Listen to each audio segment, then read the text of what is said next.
We don't ride horses and live in teepees anymore, but we still have our culture, you know, it's inside of us. And as a younger Native guy, everything that I learned growing up is a part of my everyday existence. Some people don't even know that they're natives still here. And we're just like a lost people, but we want to get the word out that we are here. And we have something to share, and we'd like people to know that. We do exist, and we'll keep on existing. As long as there's a world, there's going to always be Native Americans right in Virginia, right around here where we live. It will be. And I'm proud of that.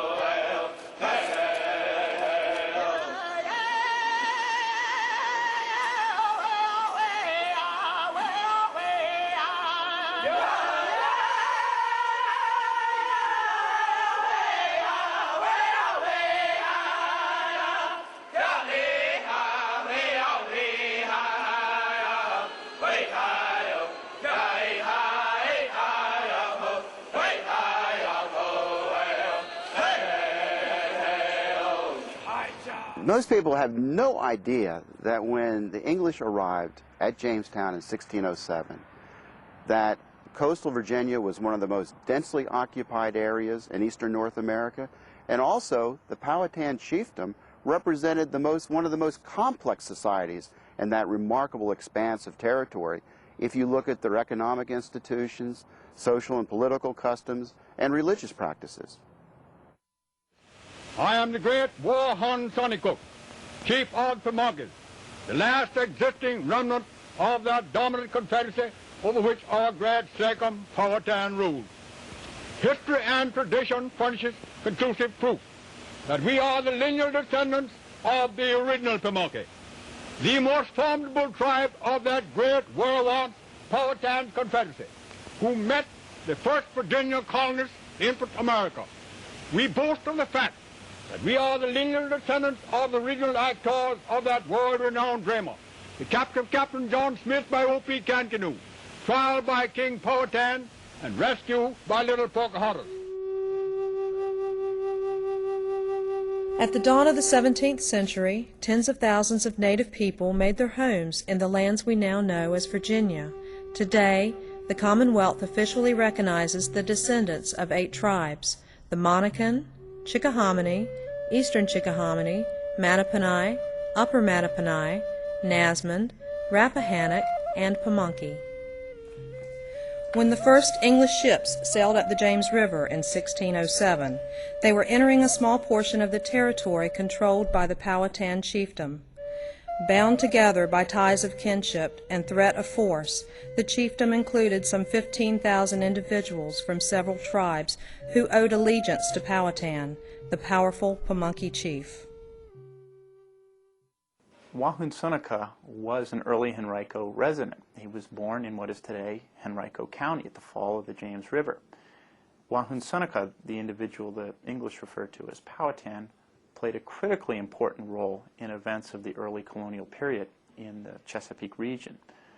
As a resident of Werowocomoco, the location he moved to after departing Powhatan, Wahun Seneca essentially controlled the field of affairs involving English colonists and Powhatan Indians during the years between 1607 and 1609.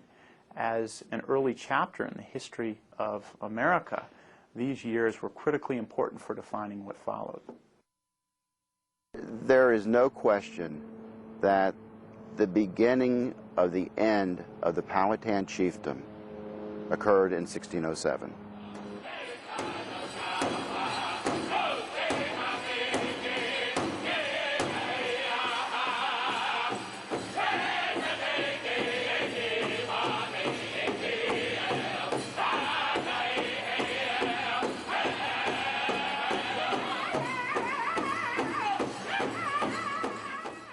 The initial vision that the Indians must have had of the English colonists was one of these rather hairy, rather smelly, rather strange individuals. I would imagine that the Indians thought that these were a pretty bizarre group of people. Here we've got 104 men and boys. Where are the women? Who travels without women? That's a rather strange arrangement. One of the greatest ironies in Virginia history is that initially the Powhatan really did not view the English as a threat. And yet, 50 years later, their survival is dependent upon the English. Had they wished to wipe out the Jamestown colony during the initial years, they easily could have done that. But instead, they, in my opinion, thought that perhaps there was something to gain by interacting with them, perhaps for the trade of objects that they did not have within their culture, for materials that they were more than willing to pass on to the English. When Powhatan first learns about the English colonists, he learns about them in a period of profound weakness. They're struggling to feed themselves. They're dying in large numbers. Eventually they go through the period known as the starving time, in which roughly half their population died. Seeing that situation, Powhatan was very confident that he could control this community. He could use them for his own purposes. And the early encounters involving Smith and Powhatan, Christopher Newport, another Jamestown leader, and Powhatan, indicate that Powhatan seems to be positioning himself in a way to take advantage of the English colonists.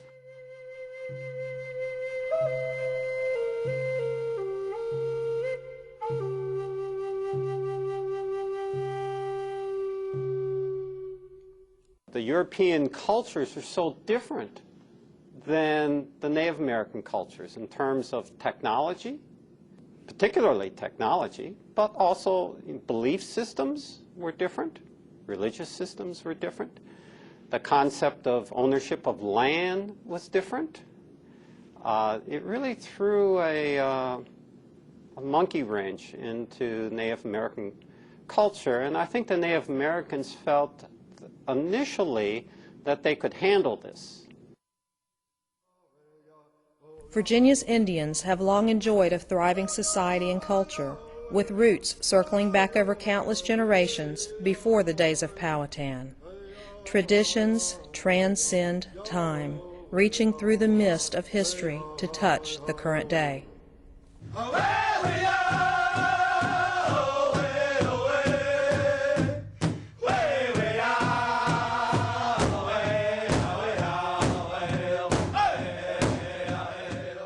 The rhythm, the power, the voices, the songs, the beat. You knew if you feel it within your heart and you start singing these songs with your heart, the dancer is going to feel what you're singing. So the power comes out through what the Creator, the ancestors, puts in your voice. And then Mother Earth takes it and delivers it to the people. So it's the heartbeat of the earth. And when you feel that, you start dancing.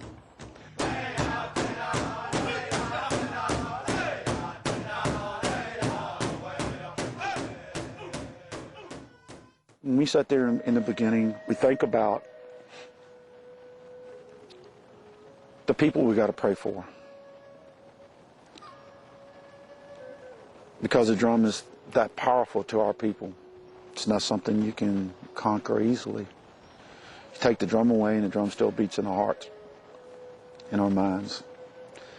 It's almost like the drum is an altar.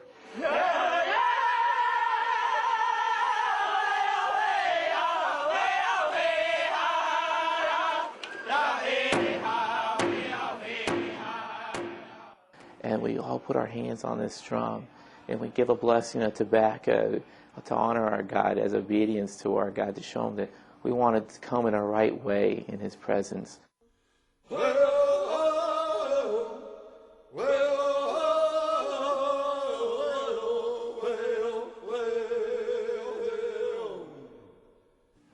Sitting at the drum is like all my family talking through me at once. You don't take that lightly. How should I put it? It's like you don't want anybody to be let down. And you have a specific purpose and reason to be there right now to do this one thing, this moment, because you know it's going to cause that ripple effect into the future. And it's something that just has to be done for me to be here tomorrow. And for my young ones to be here tomorrow.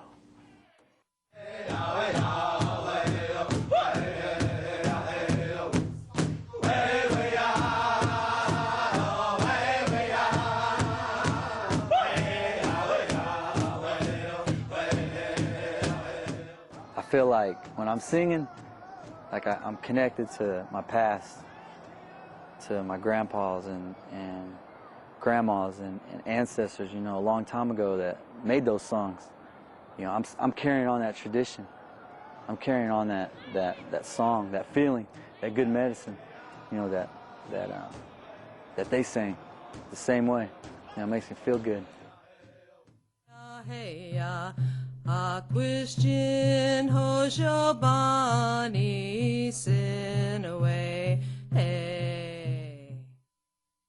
It's a focal point, that drum. Our communities come together around this circle, and the circle doesn't have an end.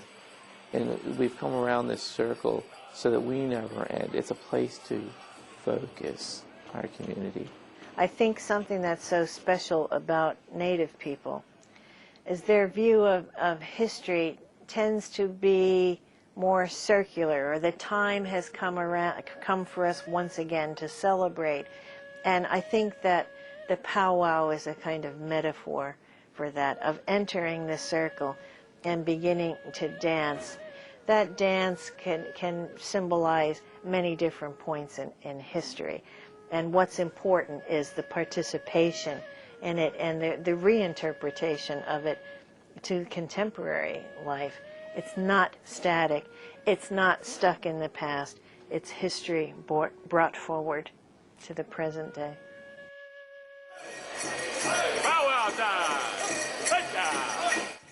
It's family reunion. It's one of the few times, other than church, wherein a large number of Native people that you haven't seen for a year come together. From other states, it's like homecoming. And you get to see relatives, you get to see good friends, and there's just something about hearing that drum and seeing the laughter of the people, hearing the laughter of the people, seeing their new additions to the family. It's just a wonderful time. It's a family gathering, and we all then is family, regardless if you're a member of that family by blood or not. It is, we are still here, and that I think is that is what strikes the heart so deep. We're still here. You'll see pregnant women here all the way up to, you know, people who are on their last years of their life coming together, and it's just to make us stronger, you know. And you'll see little kids out there dancing, and it's encouraging them to be proud of who they are and to learn. And when little kids are out there dancing, if you look around the audience, you'll see more smiles than at any other time is when those little kids are out there dancing, because here it is, that's our next generation coming up that we're proud of, you know, and that we're encouraging them to be out there dancing. To see young people and all the whole way through to elders out together participating in the same activity really is magnificent, and it shows the strength of the community. And I think it's something that, as a member of the regular non-Indian community, we would only wish that we had something like that, that we all shared in equally, and we were all valued equally at the event, or at the place, coming together. It's beautiful about powwows. When you see someone, especially another elderly person in their 80s or 90s, and they're there maybe in a wheelchair, and the honor and the respect you have for that person because they're still here. And they look at you, and sometimes they can't speak, but you can see the brightness in their eyes. There's just, oh, I love you. I love you. It is love. And how do you explain love? I don't have the vocabulary. Even if you don't have your blood relatives here at this gathering, you have your your hunka relatives, those relatives that you've taken into your heart, that they're here, you know. I think that's something that's been an important part of Native culture all the way through. It's a big part of our culture. You know, I wouldn't say that it's the whole culture. You know, sometimes people think powwows it's Indian. That's all Indian. You know, but there's so much more. You know, that's a part of it, and it's a good part of it. Virginia's native people made their living through movement, changing locations with the rhythm of the seasons to hunt and harvest. The migrating groups periodically gathered with each other, expanding their social circles and growing a broader culture. You have to have people coming together. That's how people learn. That's how people learn from each other. And something very simple, like just a couple bands getting together, kicked it all off thousands of years ago.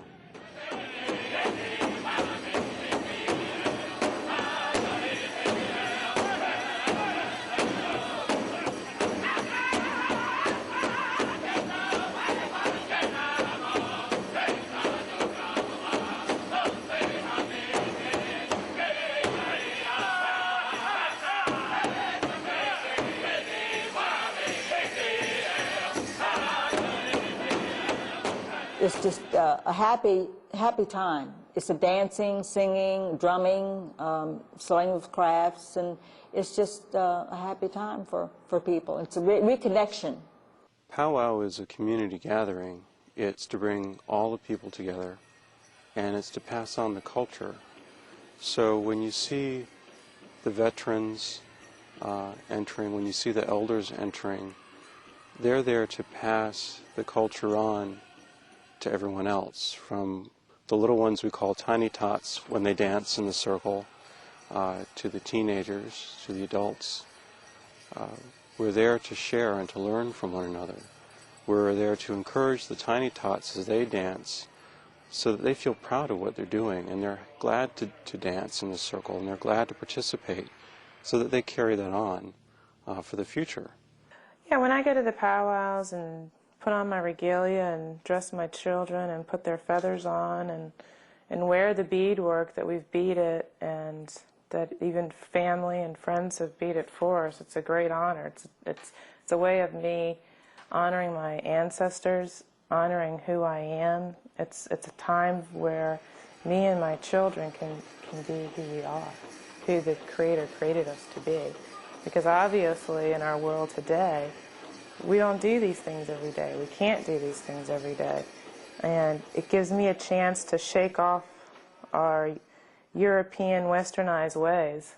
And it gives me a chance to put my real skin back on and put back on who I really am. We have the ordinary lives, we have our ordinary clothes on, and then for special occasions we have special clothes.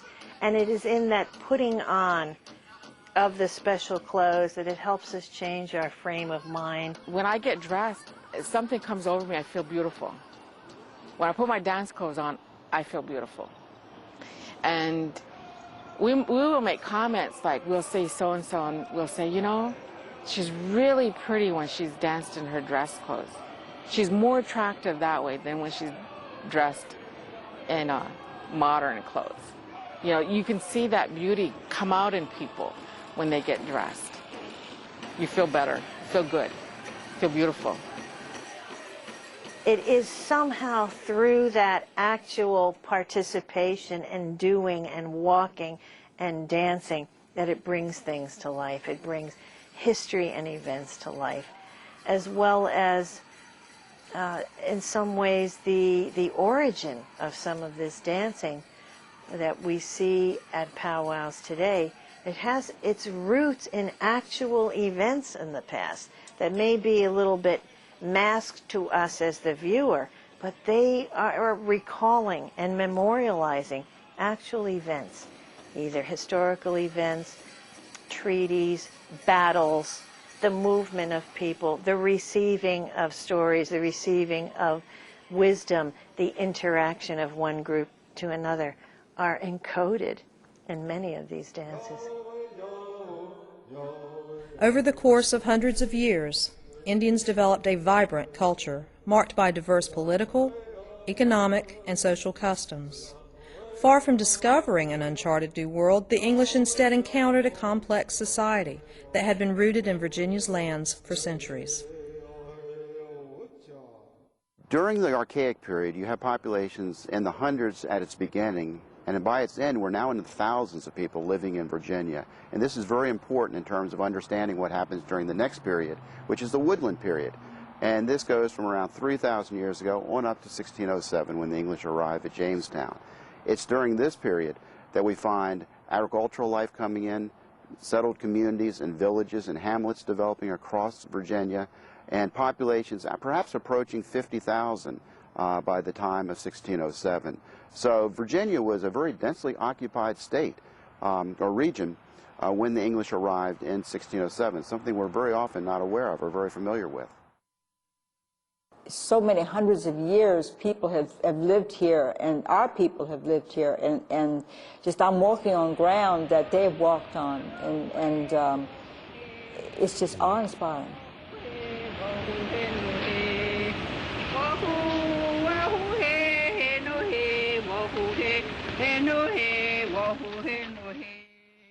So many of my ancestors have lived here and passed on, and I'm still here walking the same ground. Sometimes it just gives you cold chills to think about it, and to find, look, when you walk on the river shore and you find pottery shards you know that are really, really old, or find arrowheads that you know are really, really old. The people have actually made these, and you know, you're touching the same ones that they've touched. It just gives you, it just makes you feel good. The fact that Wahunsonacook is buried on the reservation, the fact that you have this oral tradition and you understand your oral tradition through hundreds of years of storytelling, there's a real closeness and bond that you feel on the reservation. It's very special to know that you're living in an area where you can go back even thousands of years to know that your ancestors lived there and lived off of the land and survived there. So in that sense, it's very special.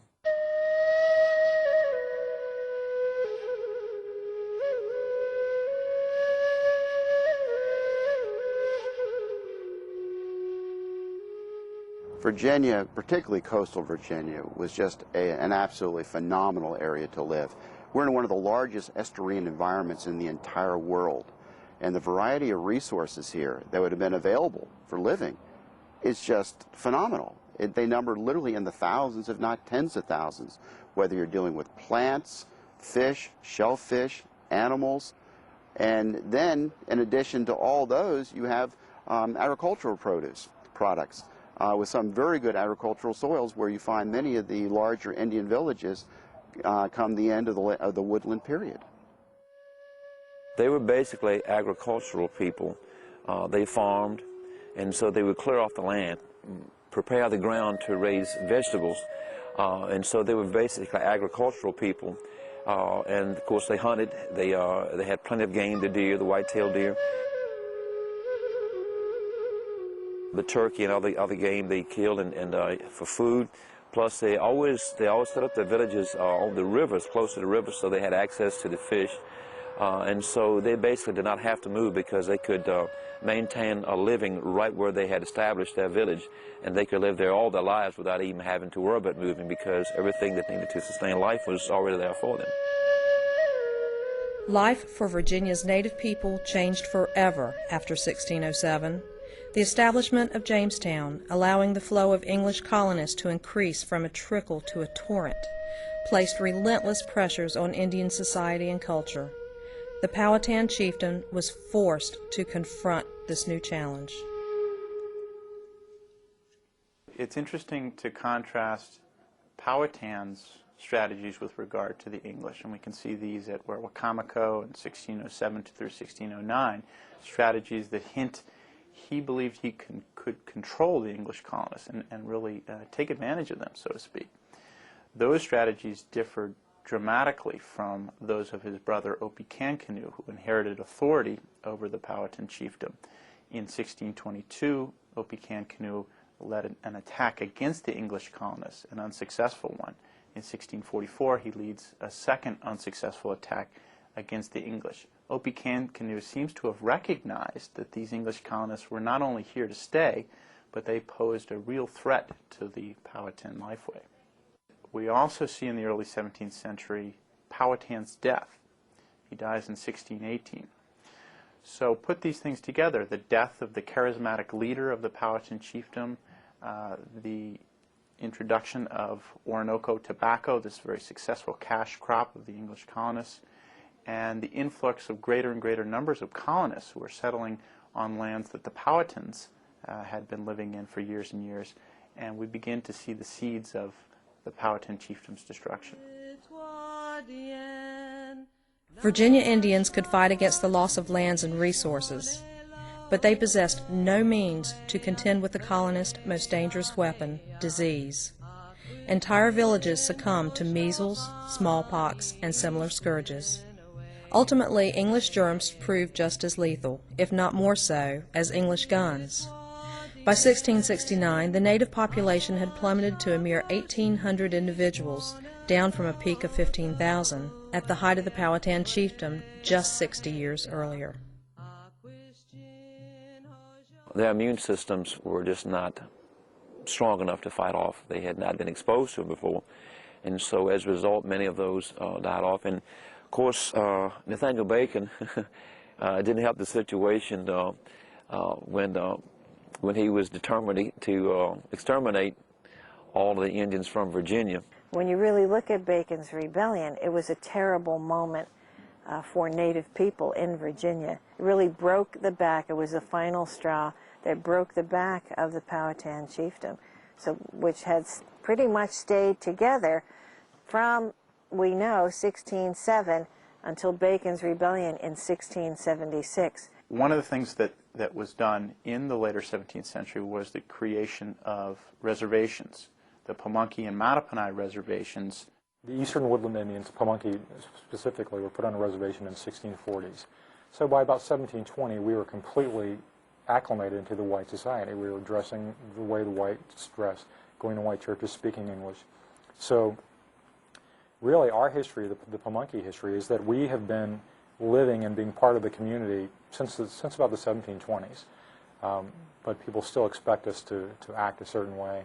People will come to the reservation and say, where are the teepees? Where are the feathers? I'm so shocked you speak English. But we've been here. We've been doing these, living in the society since the 1640s and really adapted completely by about the 1720s. It's amazing that some people don't even know that there are reservations here in Virginia, plus that they are the two oldest reservations in the United States of America. They were created in the middle of the 17th century and are part of this English strategy of essentially separating themselves from the Powhatan Indians. We made a treaty with the colonial government in colonial days. We renewed it with the General Assemblies of Virginia, whereby that Pamunkeys should occupy their reservation so long as the Pamunkey ebbed and flowed. Our parts of the treaty we have never broken, but the palefaces, I am sorry to say, have broken that treaty so much that we do not even know where the pieces. Removed from much of their ancestral territory, Native communities nonetheless sought ways to maintain their culture. The coming of the American Revolution presented new dilemmas and questions. What role, if any, should they play? And how would their decisions affect their survival? At this point in time, Native communities were divided. They often, what we can see from their records, they often talk about this time period as a time when there was a large fight between brothers, viewing the Americans and the British as being from the same lineage. And with a lot of wisdom, and a lot of Native leaders said, we really should stay out of this. But of course, they left the decisions up to the individual communities. I think they were always trying to figure out and adjust their alliances to minimize the negative consequences to their communities. And we might say that through all this turmoil, many of these communities were successful in doing so because they still exist today. They did survive. A symbol of this survival returns each fall when Native communities pay tribute to Virginia's governor with gifts of wild game. The annual ritual reaffirms their commitment to a treaty dating back to the 17th century. I myself have had the honor of taking the choicest game, the choicest fish, the choicest deers that Pamunkey could afford to each governor, from Governor Cameron down to the present Governor Byrd. We are preparing now to take to Governor Byrd the choicest buck that can be found, the largest pronged deer that Pamunkey can afford. We are preparing to take to Governor Byrd. And I hope that for many successive years to come, that Pamunkey always shall keep that treaty, although the pale faces have broken theirs.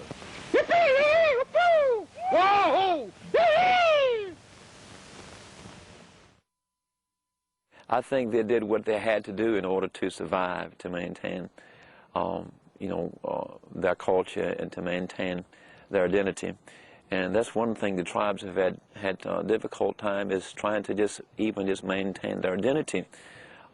When you're reduced in such small numbers.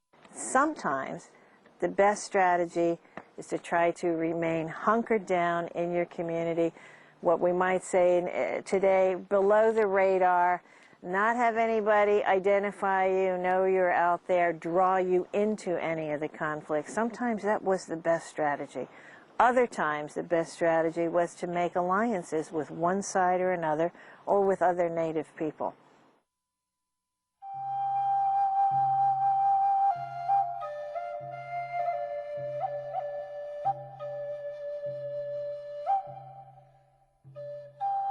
It's all about employing the strategies that are going to help your community survive. And those change as the various pressures on the communities change. So through the Civil War, people have to make decisions, north or south, or are we going to leave, or are we going to stay quiet in our communities and try to keep out of the fights. Sometimes it's impossible, and they're drawn into things. But by the time you get to World War I and World War II, Indians in Virginia are members of the armed forces supporting the United States. They fought in all of the wars, World War I, World War II, Korea, Vietnam, right on up to, through, and including the current conflicts. Very, very patriotic people. In the 20th century, the emphasis is really strongly on maintaining identity and maintaining political leadership in the communities, and trying to situate themselves in ways that ensure the continuity of these communities through time. So they're very difficult issues that come up. Although outright warfare against Virginia's Indians had ended, a different threat emerged in the early years of the 20th century. The Racial Integrity Act, championed by state lawmakers and officials like Walter Plecker, challenged their very identity as a people. The Plecker era was truly one of the darkest times for Native people in Virginia. But I think it's critical for us to think about what was the genesis of the ideology that Plecker was a proponent of. And it's really the eugenics movement. The eugenics movement was a pseudo-scientific movement. We say pseudo-scientific today because we find that the science that they were proposing is not what we today would honor as scientific in any way. The eugenics movement has a direct link to the descendants of Charles Darwin. They somehow made the leap to these notions about racial purity. What is best for each race is racial purity. Plecker and his friends convinced the Virginia legislature to adopt very restrictive legislation in 1924. It's called the Racial Integrity Act. With this legislation, it was decreed that there were only two possible categories. One is white, which means a person, you check that you're white if you have white ancestry, Caucasian ancestry, and absolutely nothing else.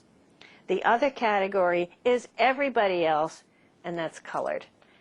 So this was very hard on Virginia's indigenous community because, in a sense, it wipes away their identity on paper, their ability to describe themselves as Indian was not possible in the state of Virginia until 1968, when the U.S. Supreme Court forced Virginia to repeal the law.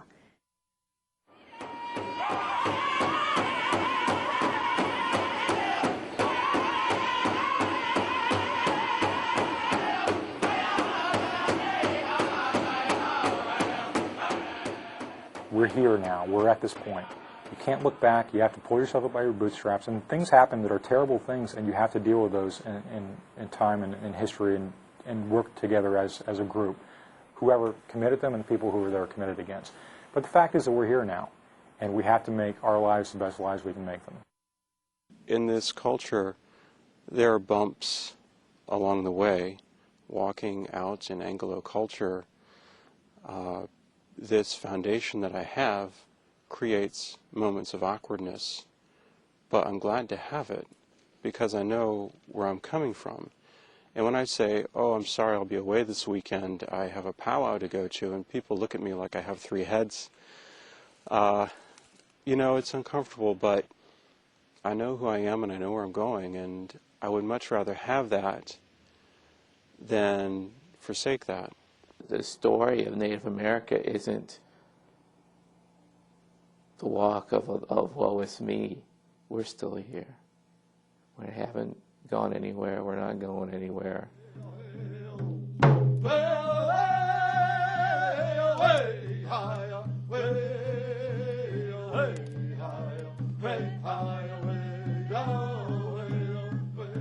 In the past decade, we've had 2 archaeological sites in Virginia that literally have received international attention for what they've taught us about Virginia, prehistory and Virginia history. One of them is Cactus Hill, located in Sussex County, and the other is Werowocomoco, located in Gloucester County. Cactus Hill is a site that was discovered as a result of road construction, believe it or not. It was a borrow pit. Much of the site has been destroyed, ironically, through sand and gravel mining, but one individual found a point dating to the Paleo-Indian period and some gravel in front of his house and traced it back to what became the Cactus Hill site. Why this site is so important and has received such phenomenal attention is because you have a remarkably well-stratified record, archaeological record, of woodland deposits, under which are archaic deposits, and under which are Paleo-Indian deposits. What the archaeologists did not expect to find was evidence that went back as far as 15,000 years ago for humans living at Cactus Hill. This is only one of a dozen at most sites in all of North and South America where you have such clear-cut evidence that's been radiocarbon dated showing occupation in the Western Hemisphere as early as that. Cactus Hill teaches us the lesson that Indians were living in what today we call Virginia, literally 15,000 years ago. Werowocomoco teaches us the lesson how important Indian society was when the English arrived in 1607. One of the most important issues in Virginia history is the 2007-1607 commemoration and what has occurred in the past 400 years. And indeed, for Virginia history, that is a remarkable 4 centuries in terms of what has occurred both for the founding of the state of Virginia and also the nation, the United States of America. However, one thing we really need to recognize and realize, with people living in Virginia for over 15,000 years, it makes the last 400 years look rather insignificant in terms of the big picture of Virginia history. Not only 300 years ago in colonial days, but today, this day, on the banks of the Pamunkey River, 24 miles east of that old historic capital of the Confederacy, we own and occupy that same God-given spot upon which your forefathers founded. While many of our brother red men have been driven to the land of the setting sun, while many of their bones lie bleached beneath Arctic and Antarctic skies, we own and occupy that God-given spot. That is why that in the beautiful springtime we can gather the flowers of May. and scatter them o'er the mounds of our ancestors. There we sing our green corn dances. There we sing our peace dances. There we tell our squaws and papooses of the happy days that are gone by. Not only of the days that are gone by, but of the days that soon will come. That was King Powhatan, old Pecan Canoe, Sat No Haycock, Tot Old Potterboy, Chanco, old Pitcher Pan, Natty Quaws, and Little Snow Feather, better known as Pocahontas, and all the brave that's gone before. We will paddle our canoes across that broad river of life and beat their prows on that evergreen shore.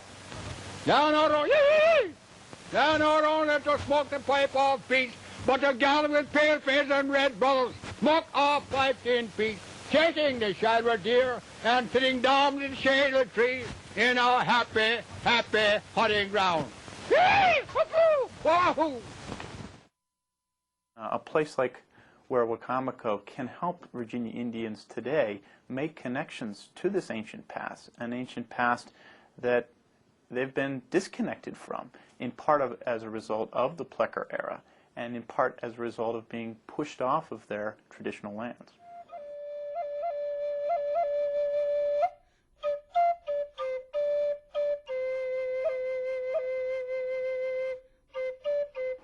Usually when I make pots and everything, I don't have any one with me. It's usually by myself. And I don't even have the radio because I like the silence. I like to put all my strength into what I'm doing.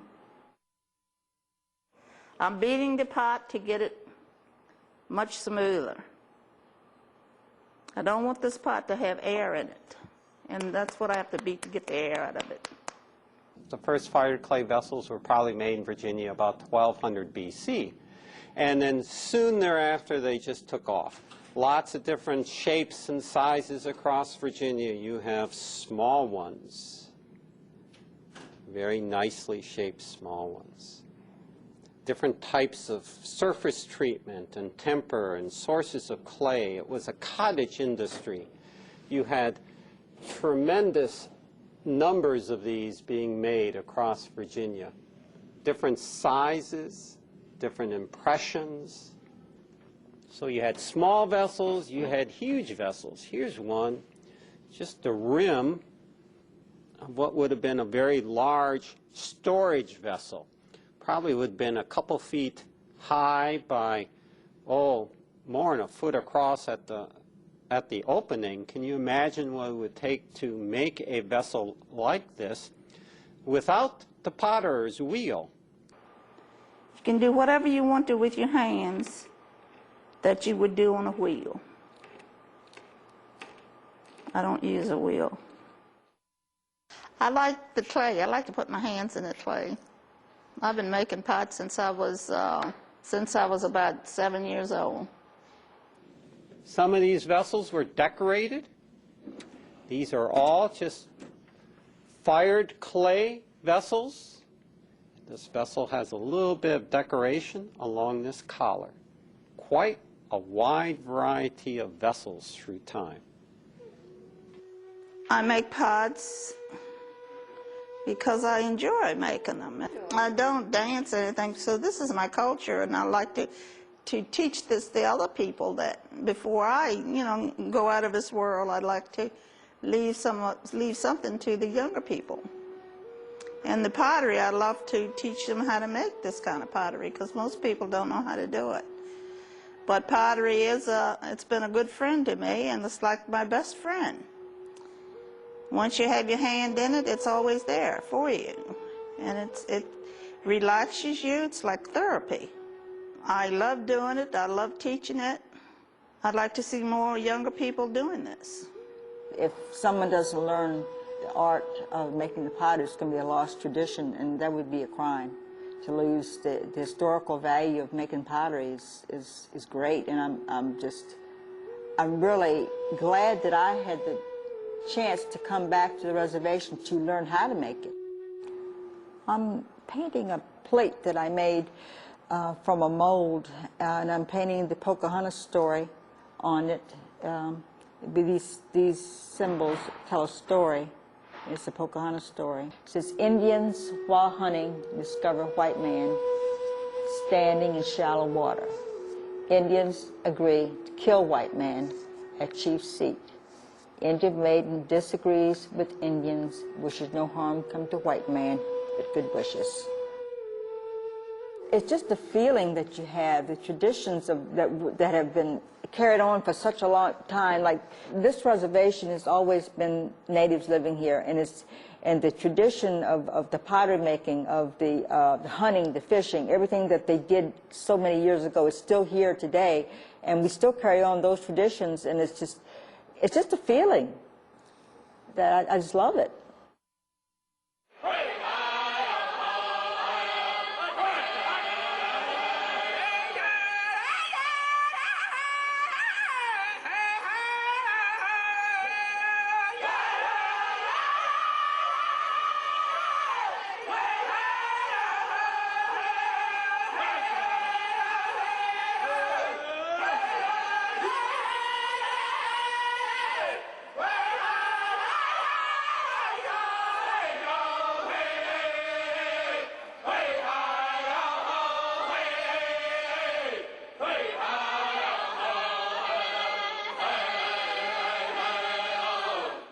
It feeds the craving within our native spirits, and so much of who we are as Native Americans has been eliminated from our people here on the East Coast.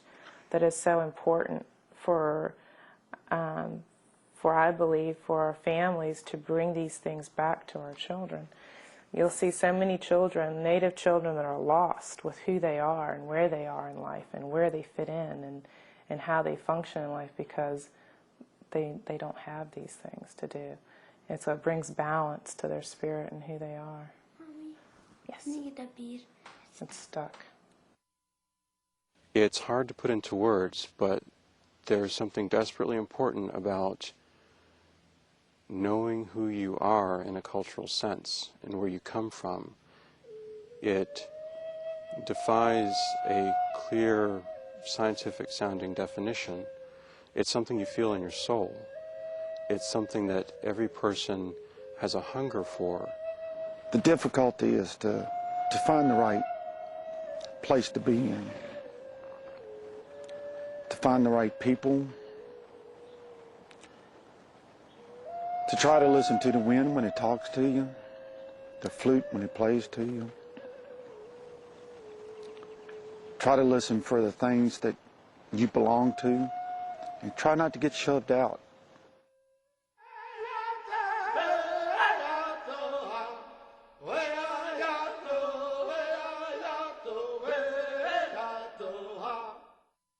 I live in two worlds, on the native world and in our Western cultural world, and I am a moment in time when all things considered, and at this moment, I can either stand up to the plate or not, and that's I choose to stand up to the plate, and so that people after me, my children, my nieces, my family, will know what it is to be Native. And again, it's self-preservation. It's self-preservation, and part of that is knowing how to get along in both worlds at the same time, simultaneously, the Western world and the Native world. As we begin to blend in, to society, then there's a tendency to forget about your roots and where you came from.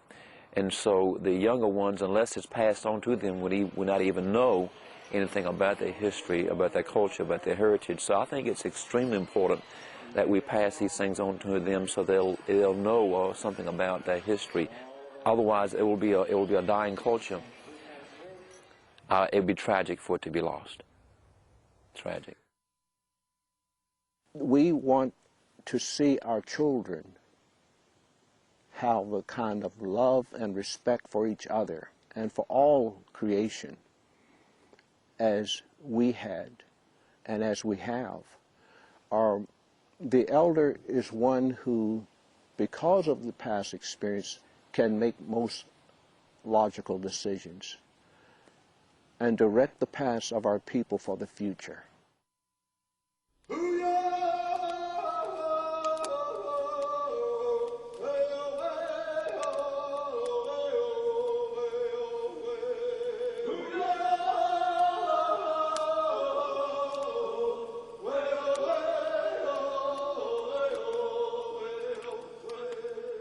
Virginia's Indians today remain resilient. Their identity intact, they step with pride into the culture and traditions established by their ancestors ages ago. And they prepare room in the circle for those yet to come. Native pride in my thinking would be being proud, of your heritage. There was a time that when you said you were native, you could get into trouble. It wasn't too popular. Of course, we're living in a different time, in a different era now, but native pride to me is simply not feeling as though that I'm better than anyone else. Not at all, because I'm not. I know we're all created equal, but I understand that. But native pride is simply saying that I can be proud of the history, the heritage of my people. Well, the people that's gone before, they didn't have too much to work for or to look forward to because they wasn't allowed to claim what they were. But the ones that's coming now, they're going to be allowed, and they should do it. They should claim it. It's okay to say, hey, I'm native. It's okay to say, hey, I'm descendant of this tribe or that tribe. It's okay. At one point, people would have to hide in order to be able to just survive. But now we're living in a time, I think it's much easier for the younger ones to say, hey, listen, I can be proud of who I am. I can be proud and say I'm Native American. I believe in being proud of who you are and in being proud of your culture, but I don't believe you should look down on others whose family is a little more varied. I read a quote once. A man described himself to his friends as half Indian, and he came back inside his house. His uncle had overheard him make this statement. He went back inside, and his uncle asked him, which half of you is Indian? He said, is it your right half or your left half? Is it your top half or your bottom half?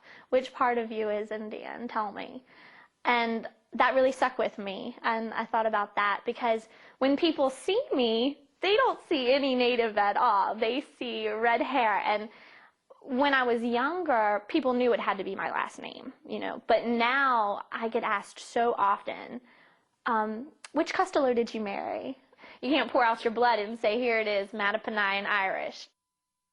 Native pride means you have to be proud of who you are, proud of your heritage, proud of your culture, and proud to say, I'm a Native American, and I love it. I mean, that's who I am. When I hear the term native pride, it just makes me smile. It makes me smile so much. Native pride is exactly that. When it's so hard to be native, when it's so not the thing to be, and you do it anyway. And you do it anyway.